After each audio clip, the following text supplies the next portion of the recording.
কিছুদিন আগেই আমি আমার পেজে আমের আচারের একটা রেসিপি শেয়ার করেছি। টক ঝাল মিষ্টি একটা সংমিশ্রণ আমের আচার বানিয়েছিলাম। আজ একটু ভিন্ন স্টাইলে নতুন একটা আমের মিষ্টি আচার বানাবো। প্রথমে আমগুলোকে রোদে ভালোভাবে শুকিয়ে নিয়েছি। টানা ৩-৪ দিন কড়া রোদে দিলে কিছু কিছু আম একদমই শক্ত হয়ে যায়। আমি তেমনভাবে রোদে শুকাইনি, হালকা ২-১ দিন রোদে শুকিয়ে ফেলেছি। আচার দেওয়ার জন্য একটা প্যান বসিয়ে দিয়েছি। ভালো পরিমাণে সরিষার তেল ব্যবহার করেছি। বেশ কিছু মশলা দিচ্ছি একে একে। লং, এলাচ, দারুচিনি, তেজপাতা, শুকনো মরিচ, সাথে আদা রসুন পেস্ট দিয়ে ভালোভাবে বেশ কিছুক্ষণ মশলাগুলোকে কষিয়ে নিব। আজ আমি এখানে গোটা মশলা ব্যবহার করছি না, হালকা একটু ব্লেন্ড করে নিচ্ছি।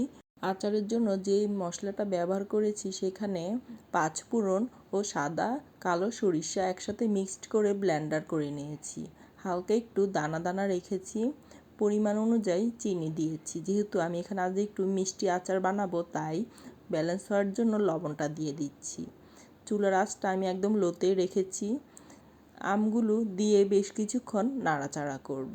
তেলের মধ্যেই চিনিটা প্রথমেই ব্যবহার করে ফেলেছি। আমের মধ্যে চিনিটা দেইনি, কারণ চিনি থেকে পানিটা বের হলে আমগুলো শক্ত অবস্থায় থাকবে না, নরম হয়ে যাবে। আচ্ছা, যাই হোক, আমি তেলে ভালোভাবে নেড়েচেড়ে নিচ্ছি। এখানে ২-৩ চামচের মতন ভিনিগার ব্যবহার করছি। কিছু মশলা রেখে দিয়েছিলাম, নামানোর আগে আমের আচারগুলোর উপরে ছিটিয়ে দিব। যে কোনো আচারে যত বেশি মশলা ব্যবহার করা হয় বা তেল ব্যবহার হয়, সেই আচারগুলো খেতে কিন্তু দারুণ হয়। আশা করি আজকে মিষ্টি আমের রেসিপিটি আপনাদেরকে সহজতে দেখাতে পেরেছি। ভালো লাগলে সবসময় পাশে থাকবেন, ভালোবাসা দিয়ে যাবেন। ইনশাল্লাহ পরের কোনো ব্লগে নতুন কোনো রেসিপি নিয়ে আমি মিলি হাজির হব।